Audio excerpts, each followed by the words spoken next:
मौसम बदलने के साथ ही शरीर में कई तरह के दुष्प्रभाव दिखते हैं। हम सभी वर्तमान में बारिश, धूप और उमस वाले मौसम से गुजर रहे हैं। अक्सर ऐसे मौसम में एलर्जी सहित इन्फेक्शन की संभावना बनी रहती है। नज़रअंदाज करने पर समस्या और भी ज़्यादा बढ़ सकती है। होम्योपैथी विशेषज्ञ डॉक्टर राकेश साहू बताते हैं कि धूप, उमस वाले मौसम में अक्सर पसीना ज़्यादा आता है। ऐसे में जोड़ वाले स्थानों में इन्फेक्शन होना आम बात है। इसके लिए आप घरेलू उपचार से कुछ राहत ले सकते हैं। सूखे कपड़े पहने, दिन में 2 बार नहाएं, साथ ही पसीना ठहरने वाले स्थान पर डस्टिंग पाउडर का इस्तेमाल करें। यदि एलर्जी या पिचघोल वाली समस्या आए तो डॉक्टर से तत्काल संपर्क करें। एलर्जी की अन्य समस्याओं और निदान के लिए सुनते हैं डॉक्टर राकेश साहू को। जी, धमतरी में मुख्यतः देखने में आता है कि सबसे कॉमन समस्या जो है वो पिचघोल, जिसको हम लोग बोलते हैं सामान्य लोकल भाषा में, मेडिकल भाषा में अर्टिकेरिया, एक वो देखने को आती है। एक जिसको बोलते हैं एलर्जिक डर्मेटाइटिस, जो लेबर क्लास आदमी है, जो सीमेंट का काम कर रहा होता है, जिसमें से घाव से थोड़ी सूजन आता है, थोड़ा दर्द आता है, पानी का रिसाव होता है और अत्यधिक खुजली होती है, सामान्यतः घुटनों के आसपास या हाथ के आसपास के एरिया में, उंगलियों के पीछे। जो लोअर मिडिल क्लास है उसमें ये बीमारियां देखने को काफ़ी ज़्यादा आएंगी। जो हायर मिडिल क्लास है उसमें कॉन्टैक्ट डर्मेटाइटिस जिसको बोलते हैं, कि बिंदी लगाने से वहाँ पर इन्फेक्शन होने लगता है, खुजली होने लगती है, काले दाग पड़ने लगते हैं, या आर्टिफिशियल ज्वेलरी पहनने पर जहाँ पर जैसे नेक का रीज़न हो गया या हाथ का रीज़न हो गया, अगेन वहाँ पर खुजली होने लगता है, पानी आता है और लगभग कोई भी ज्वेलरी पहनना या बिंदी लगाना असंभव सा होता है। तो ये 2 बीमारियाँ चमड़ी के लेवल पर और श्वसन तंत्र पे सामान्यतः अस्थमा और बार बार सर्दी खांसी होने का, ये कुछ प्रमुख बीमारियां हैं जो एलर्जी में हमको देखने को आती हैं। और इस तरह की सभी बीमारियों का इलाज सफलतापूर्वक होम्योपैथी के द्वारा किया जाता है। ऐसे कई रिकॉर्डेड केसेस हैं, हमारी ही क्लिनिक के केसेस हैं, जिसको डिमॉन्स्ट्रेट कर सकते हैं, दे सकते हैं और बहुत बेहतरीन रिजल्ट होम्योपैथी से आता है। मैं इसलिए बार बार होम्योपैथी का नाम ले रहा हूँ क्योंकि कई अन्य पद्धतियों में इससे त्वरित राहत तो मिल जाता है। बहुत सारी ऐसी दवाइयाँ हैं जिसको आप खाएंगे, शायद आपको 1 महीने, 2 महीने, 4 महीने तक आपको तकलीफ ना हो, लेकिन आप देखने में आता है कि कुछ समय के बाद में वो बीमारियाँ वापस उभरने लगती है। क्योंकि एलर्जी किसी तरह का इन्फेक्शन नहीं है, वो हमारे शरीर की अत्यधिक संवेदनशीलता है किसी खास चीज़ों के लिए, जिसकी वजह से बीमारियों को इन्फेक्शन वाली दवाइयों की तरह से ठीक नहीं किया जा सकता। अगेन इसमें वापस जब तक उस शरीर का जो इम्यूनिटी लेवल है उसको करेक्ट नहीं करेंगे, ये बीमारियां ठीक नहीं होती है। तो होम्योपैथी से बहुत ही अच्छा उपचार एलर्जी, अस्थमा, सामान्य तरह का पिचघोल, इस तरह की सारी बीमारियों में 100% उपचार संभव है। सर, अभी का मौसम थोड़ा अलग हो गया, जैसे एक दिन बारिश हो रही है, उसके बाद फिर तेज कड़ाके की धूप, क्या इस पर भी स्किन पर बुरा असर पड़ता है? बिल्कुल प्रभाव पड़ता है। इस समय पे सामान्यतः ये जिस तरह का मौसम है, आप देखेंगे कि अभी उमस थोड़ा ज़्यादा रहता है, तो इस समय पे मौसम में दाँत खाज खुजली की समस्या सबसे ज़्यादा देखने को आएगी। पिचघोल वाली समस्या, टेम्परेचर अप डाउन होता है तो बहुत कॉमनली देखने को आती है।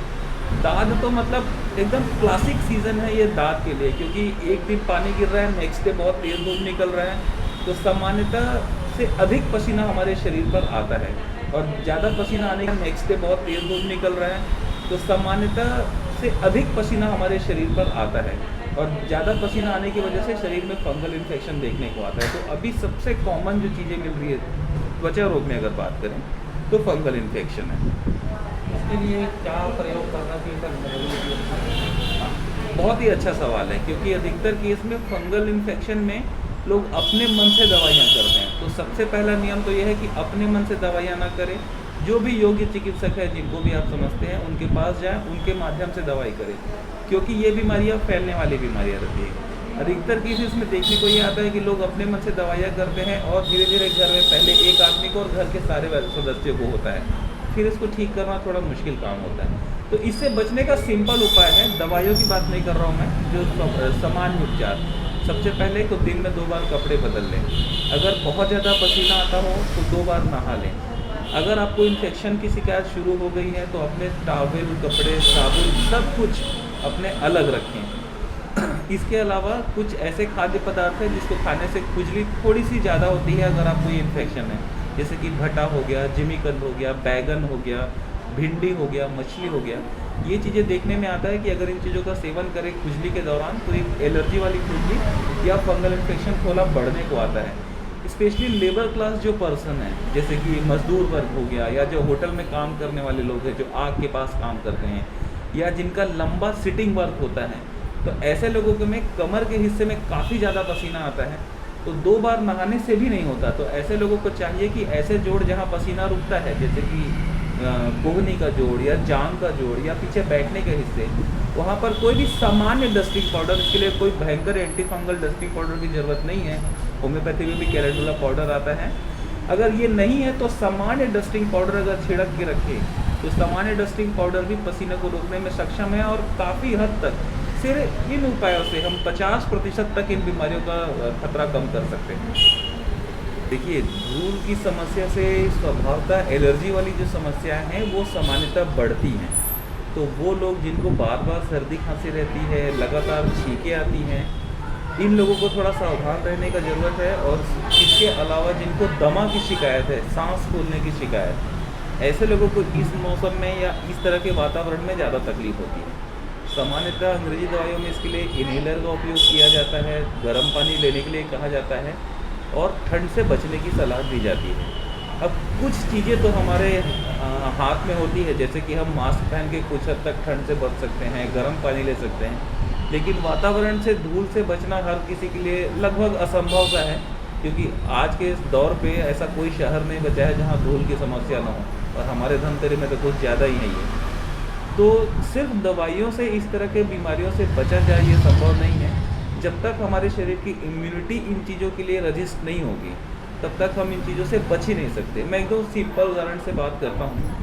धूल की समस्या तो है धमतरी में, लेकिन कुछ लोगों को दमा है और 70 से 80 से 90% लोगों को दमा नहीं है। तो जिनको नहीं है वो समझने वाली बात है। क्यों? क्योंकि वो सुरक्षित हैं अपनी सुरक्षा शरीर प्रतिरोधक क्षमता के दम पर।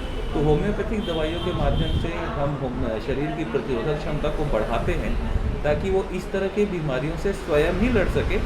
और अधिकतर देखने में आता है कि जैसे जैसे दवाइयाँ चलती जाती हैं शरीर की क्षमता बढ़ती है और इन्हेलर लेने की क्षमता या बार बार पंप लेने का जो आदत रहता है मरीजों में, ये धीरे धीरे छूटता है। और जैसा कि ये माना जाता है कि एक बार इसको अस्थमा हो गया वो दोबारा ठीक नहीं हो सकता, लेकिन नहीं, होम्योपैथी से अस्थमा बहुत ही अच्छे तरीके से ठीक हो सकता है। समय थोड़ा लगता ज़रूर है, कभी 6 महीने कभी साल भर तक लगता है, लेकिन अस्थमा से पूरी तरह से निजात पाया जा सकता है।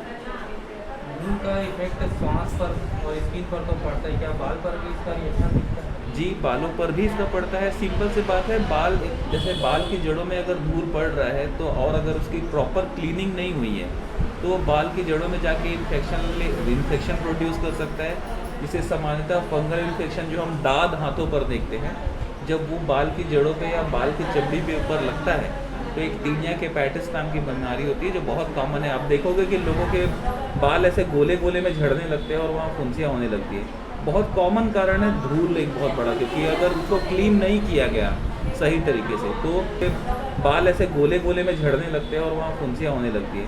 बहुत कॉमन कारण है धूल एक बहुत बड़ा, क्योंकि अगर उसको क्लीन नहीं किया गया सही तरीके से तो बाल झड़ेंगे भी, आपके बाल ड्राई भी होंगे और आपको डैंड्रफ की समस्या होंगी बहुत ज़्यादा।